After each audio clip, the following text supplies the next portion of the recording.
Almighty and everlasting God, mercifully look upon our infirmities, and in all our dangers, necessity, stretch forth thy right hand to help us. We pick up with Professor Jaspar Ridley, page 140, talking about Cranmer's daily life. The secretary tells of a conversation, that would be Ralph Morice, between Henry and Cranmer, at which he was present. When Henry told Cranmer that he required his house at Knoll, as Cranmer wished to retain Knoll for himself, he suggested that it was too small, and that Henry might prefer to take his very large house at Oatford, on which his predecessor, William Warham, had spent an enormous sum of £30,000.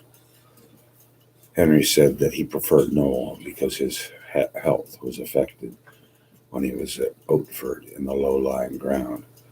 But as Knoll was small, he would have Oatford as well as Knoll, so that his retinue could lodge in the unhealthy atmosphere of Oatford when he himself stayed at Knoll. Consequently, Cranmer lost both houses by the exchange of November 30th, 1537. This is taken from Ralph Morice's narrative of the Reformation. In fact, we want to probably get that up. Make sure we don't forget that. Cranmer was always in financial difficulties and was obliged to sell some of his woods in order to pay his debts. When he was first appointed Archbishop, Henry granted him a loan of £1,000, and during the next few years, Cranmer was periodically pressed by Cromwell to repay the money. In September 1535, Gostwyck wrote sharp letters to Cranmer on Cromwell's instruction demanding the immediate repayment of the money. But evidently both Cromwell and Henry viewed the matter leniently. In summer of 1537, when the question of repayment was raised again, Cromwell persuaded Henry to give Cranmer a further period of grace. The debt was still unpaid in 1546, but by that time Cranmer, on his part, had lent Henry £1,000 as his contribution towards the forced loan for the French War, while Henry had paid over £2,000 to Cranmer to compensate him for his losses in his exchanges. Cranmer's expenses as an archbishop were great. In 1552, he wrote to Cecil that he found greater difficulty in living on his resources than when he had done when he was a scholar at Cambridge. And in many of his letters, he comment ruefully on his poverty. He was expected not only to entertain dinner for members who sat with him on numerous commissions, but also provide alms and relief for a number of dependents and licensed beggars. Owing to his financial difficulties, he may not have been able to do this on an appropriate scale, although Morice states that the rumor that Cranmer was parsimonious was maliciously circulated by covetous courtiers who argued that Cranmer had more revenues than he required and that more of his land should be taken from him. Foxe says that they sometimes use the contrary argument that Cranmer's lavish entertainment showed he had higher revenues than required, and the land should be taken from him to curb his ostentation. Morice describes how Sir Thomas Seymour told Henry that Cranmer was failing to entertain in a manner befitting his station because he was spending all of his money or revenues in providing for his wife and children. Seymour suggested that Cranmer and all the bishops should be required to surrender their lands in return for a fixed salary, a proposal which was actually adopted in some cases after Edward VI. A month or so later, whether it was a chance or of purpose, it is unknown, writes Morice, Henry sent Seymour to Lambeth with a message for Cranmer at dinner time. And Seymour saw that Cranmer was entertaining a great number of people to dinner, providing 4 special courses for the chief officers of his household. When Seymour returned to Henry, he asked his pardon for having misinformed him as to Cranmer's style of living. Henry pointed out that if Parliament had been in session or during the legal term, Cranmer's entertainment would have been much more lavish. And he told Seymour that he had been used as a tool by unscrupulous courtiers who, having dissipated the revenues of the monastic lands which they had acquired, wished now to proceed to loot the lands of the bishop. Henry said that he would never allow this to happen during his lifetime. Morice does not give the date of this episode, but it was probably Easter, 1538.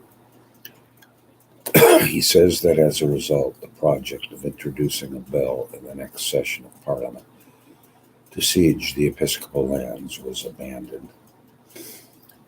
Despite all the disputes which have raged about Cranmer, it is universally agreed that he was pleasant and courteous in his conduct. Foxe credits Cranmer with the qualities which St. Paul prescribed as necessary for a bishop and illustrates with many examples. Even the author of Bishop Cranmer's Recantations gives him credit for humility, gravity, generosity, as well as courtesy, charm of manner, and a pleasant physical appearance. Osiander made exactly the same comment when he dedicated a book to Cranmer, 1537, and Bale also refers to his extraordinary charm. Apart from the habit of biting his lip when he was vexed, he never manifested hatred. There was no trace of malice or desire for revenge in his character, and his friend Heath, who later became his opponent, issued the writ for burning of Cranmer, once said that the way to win a favorite Cranmer's hand was by doing him an injury and then relenting a little. Cranmer, though not altogether pleased, admitted in effect that Heath's statement was true. Cranmer was on particularly friendly terms with the temporal lords and gentlemen with whom he had to do. The author of the Bishop Cranmer's Recantation said that he secured his first appointment in the king's service by ingratiating himself with the nobility. This statement of a hostile writer is confirmed by a witness who was at the same time far from hostile. In January 1533, Bonner wrote to Bennet that Cranmer was a man, as ye know, of singular good learning, virtue, experience, and all the good parts, and added that he had been appointed Archbishop of Canterbury to the great comfort of the nobles of the realm, which favoreth him greatly.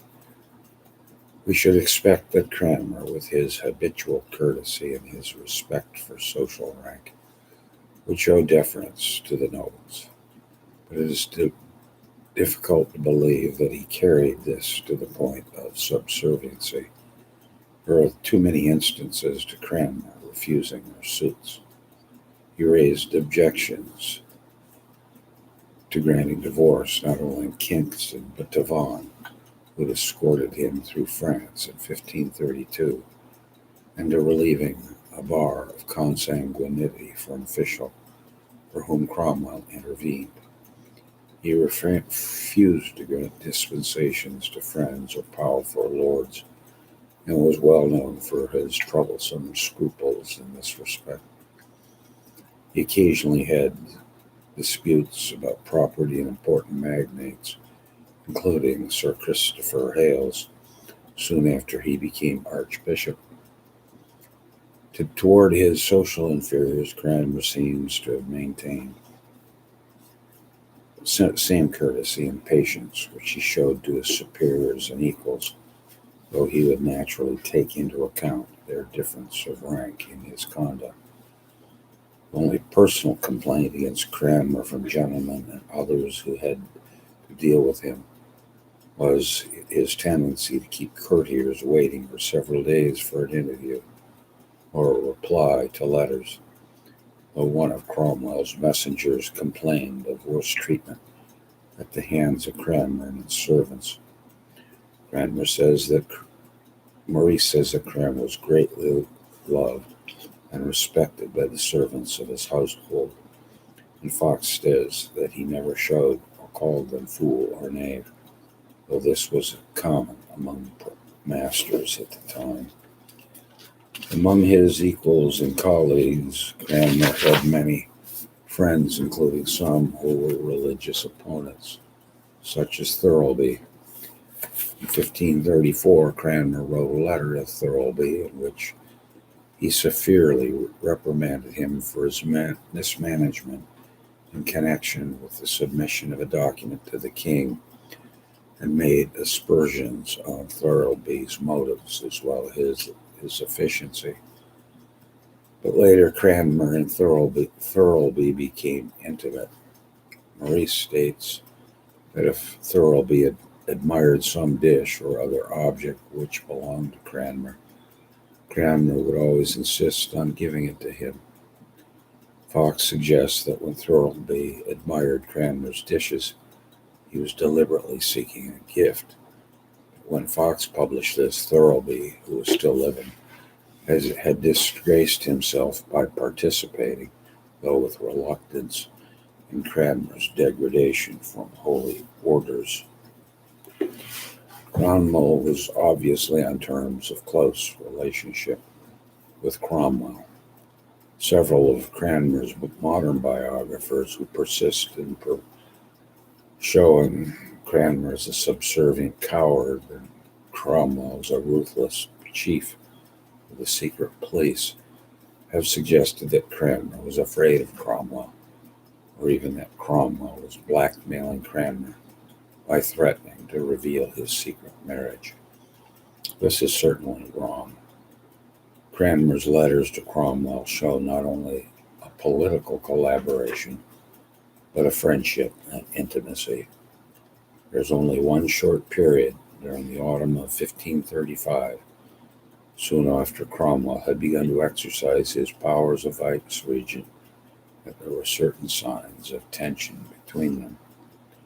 It was during this period that Cromwell told Latimer to write Cranmer remonstrating at his slackness in preaching the royal supremacy, that he reprimanded Cranmer for claiming his rights with regard to the nunnery of Donington, and that his subordinates were writing sharp letters to Cranmer, demanding the immediate repayment of the money which Cranmer owed the king. In 1539, Cromwell told Cranmer that he had sometimes complained to Henry about Cranmer's conduct, but that Henry had refused to listen. He was probably referring to the autumn of 1535. But the antagonism soon passed, and after the fall of Anne Boleyn in the summer of 1536, their friendship seems to have been stronger than ever. The clearest proof of their friendship, which completely disproves the theory that Cranmer was afraid of Cromwell, is the fact that two men confided incriminating secrets to each other. August 1530, Cranmer wrote a letter to Cromwell in which he expressed his doubts as to the truth of transubstantiation, which was a daring admission even in the heyday of the Henrician Reformation. According to Foxe, Cromwell was as communicative to Cranmer with regard to his disreputable youth. Cranmer had other friends who were closer than Cromwell. friends with whom he removed the mask which he wore with everyone else. We know of the existence of Morice. It is to be noted, wrote the secretary to Parker about Cranmer, that he was a man of such temperature of nature, or rather mortified that no manner of prosperity or adversity could change his accustomed traditions, for being the storms never so terrible nor odious. Just underline this whole famous section here. Acceptable to the face of the world, his countenance, diet, or sleep commonly never altered or changed, so that they which were most nearest conversant about him never or seldom perceived by no sign or token of countenance how the affairs of the prince or realm went, notwithstanding privately with his secret and special friends he would shed forth many bitter tears, lamenting the miseries and calamities of the world. This is one of the most interesting passages in Maurice's letter to Parker. Cranmer had secret and special friends, to whom he confided his grief at public affairs. His grief, presumably at the proclamation against the marriage of priests, 6 articles, and the fall of Cromwell, and the burning of barns, the ban of the reading of the Bible. The secret has been preserved to this time, and it is impossible to identify these friends, though Morice was obviously one of them. We cannot know with which men Cranmer collaborated closely, and which one were the closest to him. The secret friends perhaps included his brother Edmund, his commissary Nevinson, his chaplains Champion, Nicholas Ridley and Beacon, and perhaps Heath, until he went over to the Conservatives in 1540. In later years, they may have included his foreign guests, Peter Martyr and Booster, when they were at Lambeth. Though at that time, Cranmer had less reason to shed tears at the course of public fairs. The only person apart from Morice whom we can definitely identify as one of his secret friends is the Scottish reformer Alas. In view of the statements in Alas's letter to Elizabeth in 1559, there is no doubt that Cranmer told him his most secret griefs about political and religious developments during the period when Alas was in England between 1536 and 1539. Perhaps the greatest of these griefs was the position of his wife. The secret of the marriage was extraordinarily well kept.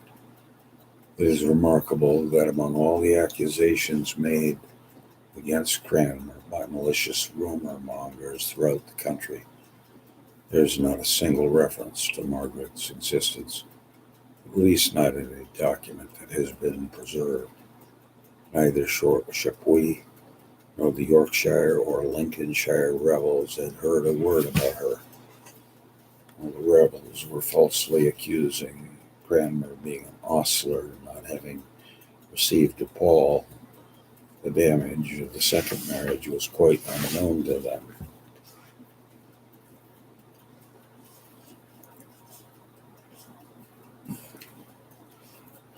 One of the rebels later confessed that he'd made up a rhyme about Cranmer to the fact that he would always be happy as long as he had an apple and a woman to play with. The evidence against him showed plainly that his rhyme had in fact referred not to Cranmer, to the king. In 1539, the reformers were accusing Gardiner of taking 2 lewd women around with him, disguised in men's clothes. But no counter-charges of immorality were made against Cranmer.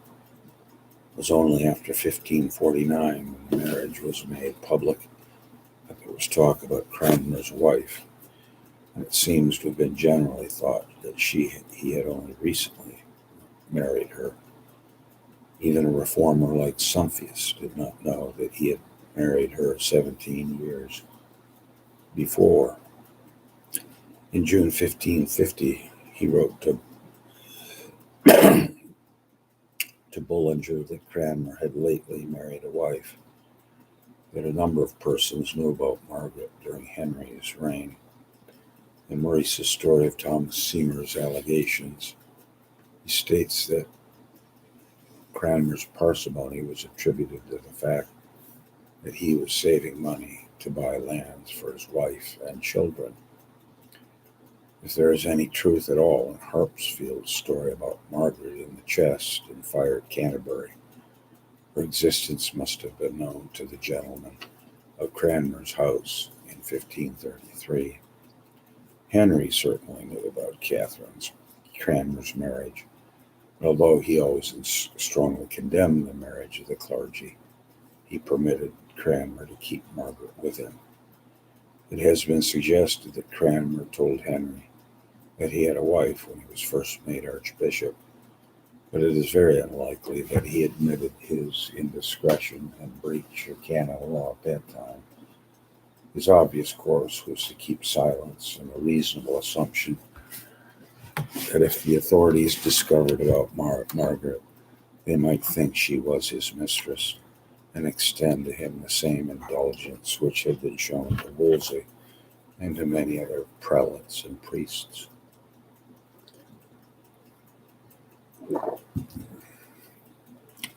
But if this was the position in 1533, it was very different a few years later, when celibacy of the clergy had become a real issue between the Orthodox and Reformers. As soon as some of the sinners began to justify their sin, it was no longer possible for the authorities to overlook it. The first step against married priests was taken in November 1536 to placate the rebels of the Pilgrimage of Grace. The king wrote a letter to all bishops in which he stated that he had heard that some priests had presumed to marry, and that all such priests who continued to exercise their priestly functions were either to be sent to the council or arrested by the bishops. The rebel leaders rejoiced when Norfolk told them at Doncaster about the letter, particularly when he emphasized that it had been sent to Cranmer. Though here again, there's no indication that they even suspected that Cranmer himself was married. 2 years later, Henry issued a more severe proclamation against married priests, punished them with imprisonment any who married after the date of proclamation. In the summer of 1539 came the Act of the Six Articles, which imposed the punishment of death by hanging on priests and their wives who continued to cohabit. A year later, an amending act reduced the penalties to imprisonment and forfeiture of benefices and goods. After the Act of Six Articles was passed, Cranmer sent his wife to her relations in Germany. Foxe states that Cranmer kept Margaret at his side throughout the whole time of the Six Articles were in force. But Parker, who was in as good a position to know as Foxe, is so categorical about Margaret's departure for Germany that it cannot be doubted would have been an enormous risk for Cranmer to keep Margaret with him after July 1539, when they were liable to be hanged if they did not separate. In May 1543, the prebendaries of Canterbury denounced Cranmer to the king as a heretic. It was on this occasion that Henry summoned Cranmer to his barge on the Thames, and in the course of the conversation asked whether he considered that his bedchamber was exempt from the Six Articles. Cranmer admitted that he had married when he was an ambassador in Germany, but explained that he put away his wife and sent her back to Germany to comply with the Six Articles. Henry told Cranmer that he would not subject him to punishment and gave him a commission to examine the prebendaries who had denounced him. It was probably as a result of what Cranmer said on this occasion that Cranmer decided that it was safe for Margaret to return to England. Apart from Foxe's statement, Margaret lived with Cranmer with Henry's permission while the 6 articles were in force. There's a confirmation from other sources that they were cohabiting during the period after May 1543. All the evidence suggests that she was away in Germany for 4 years, from the summer of 1539 to the summer of 1543, and then resumed hidden existence at Cranmer's side, which she had led from 1533 to 1539. By this time, the provisions in the Act of 6 Articles against married priests was no longer being enforced. The most famous thing about Cranmer's wife is the curious story about the chest. Within a few months of Cranmer's death, the author of the Bishop Cranmer's recantations, that when Cranmer was traveling from place to place, he carried with him a wife hidden in a chest. About a year later, Harpsfield was giving more precise information about the chest in his pretended divorce of Catherine of Aragon. The Archbishop of Canterbury was married in King Henry's days, but kept his wife very close and sometimes carried her about with him in a great chest full of holes that his pretty Nobsy might take breath at. In the meanwhile, it so chanced that his palace at Canterbury was set on fire.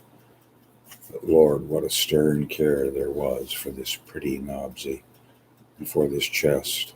All other care in the manor was set aside.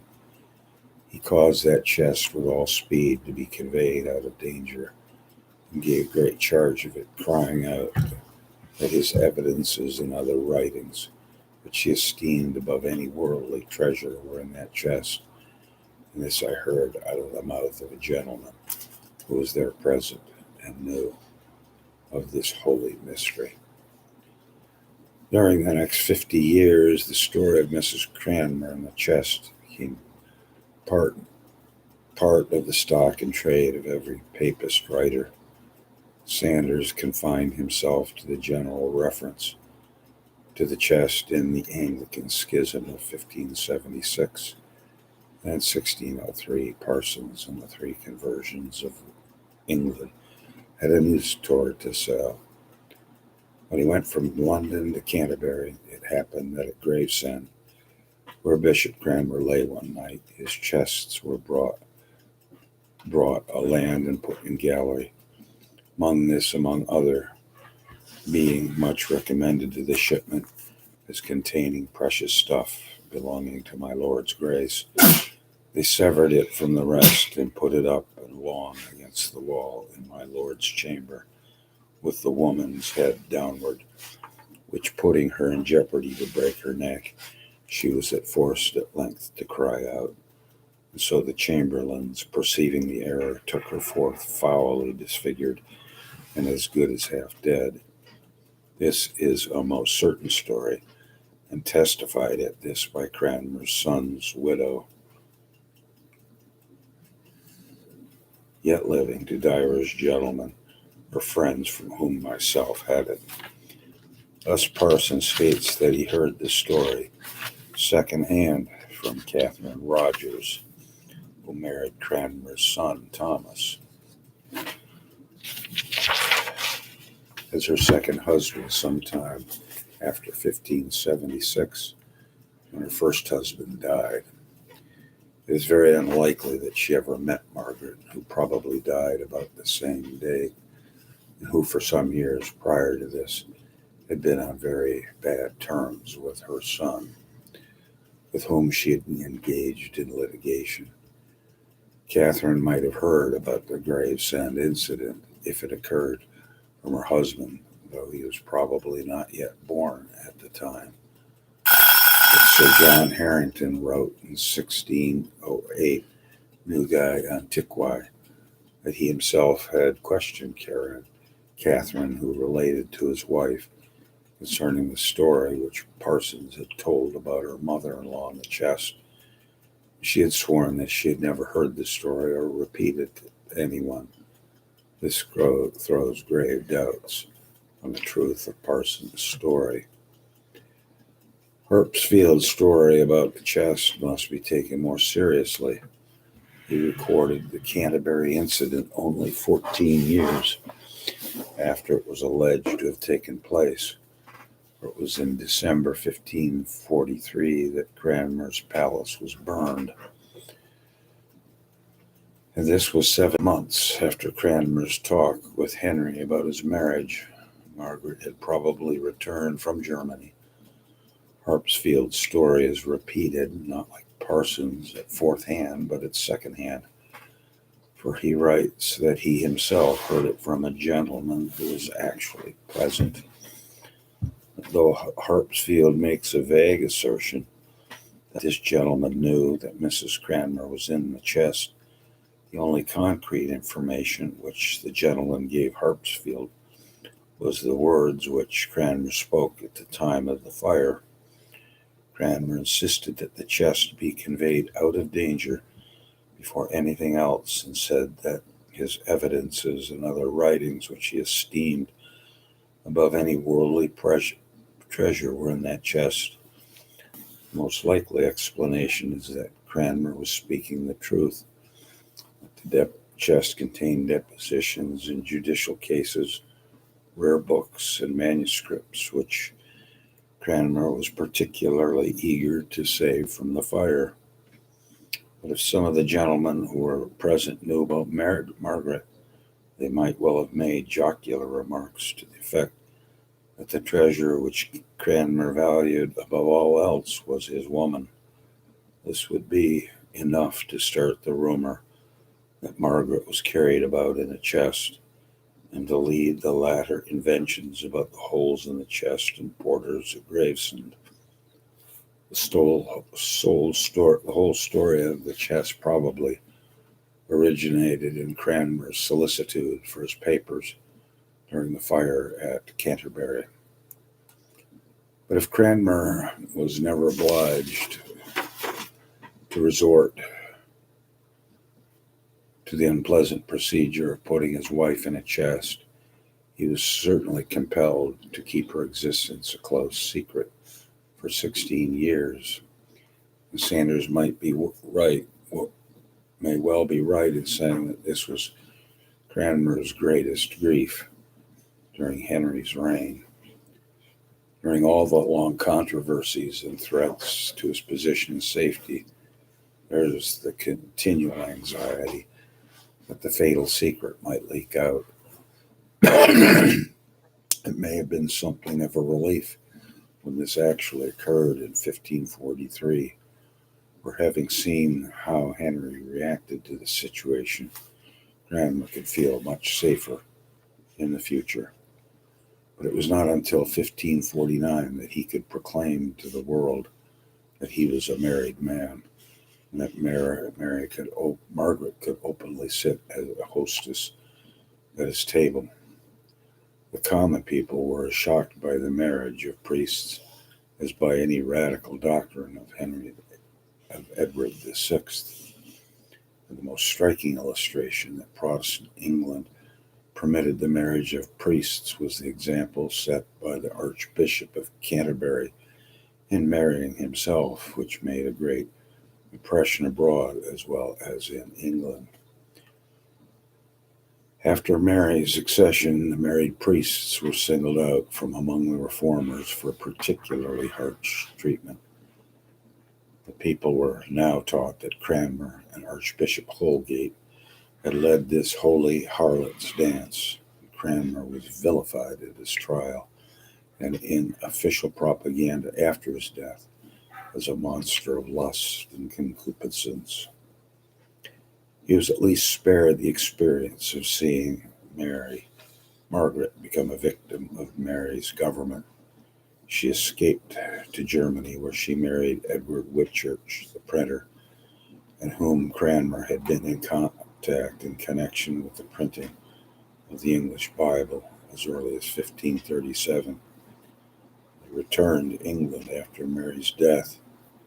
Whitchurch died in 1561, and 3 years later, Margaret married Bartholomew Scott, a justice of the peace for Surrey at Camberwell.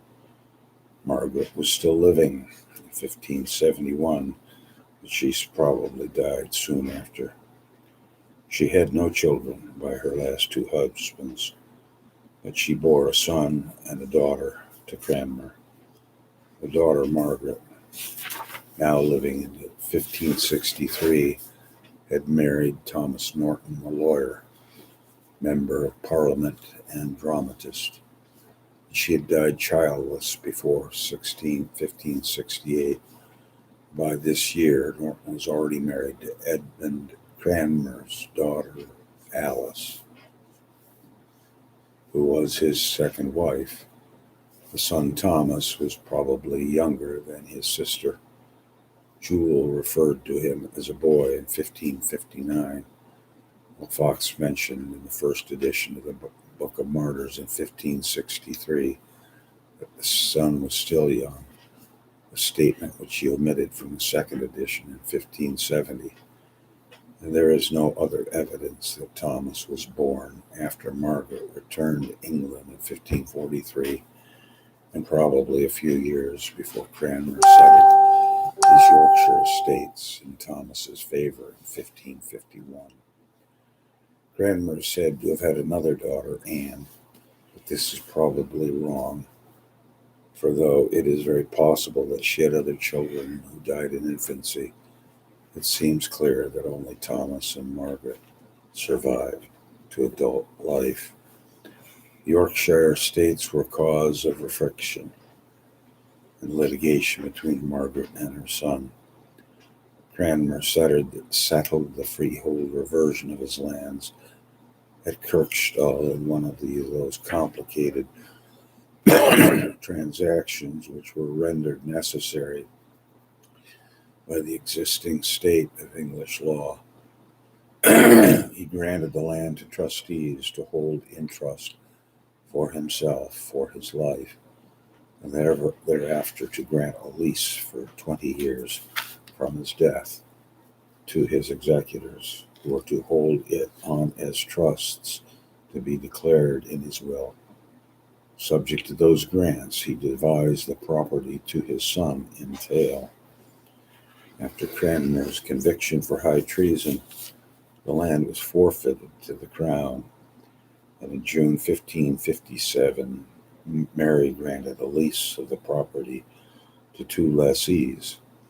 In December 1559, Elizabeth granted to Cranmer's son the right to receive the rent from these lessees, including the rent which they had already paid to the crown.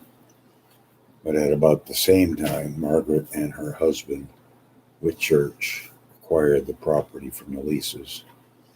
In 1571, Thomas, his son, brought an action for ejectment against his mother. The action being nominally fought between the lessees of the two parties in accordance with the usual legal fiction of the period. As Cranmer had been unable, as a convicted traitor, to make a will and appoint executors, the lease of 20 years from his death was void. But Margaret based her title on her purchase of the land from Mary's grantees. Her son was successful in his argument that the land had never lawfully been forfeited to the crown, as the legal state had been vested in the trustees and not in Cranmer at the time of the forfeiture.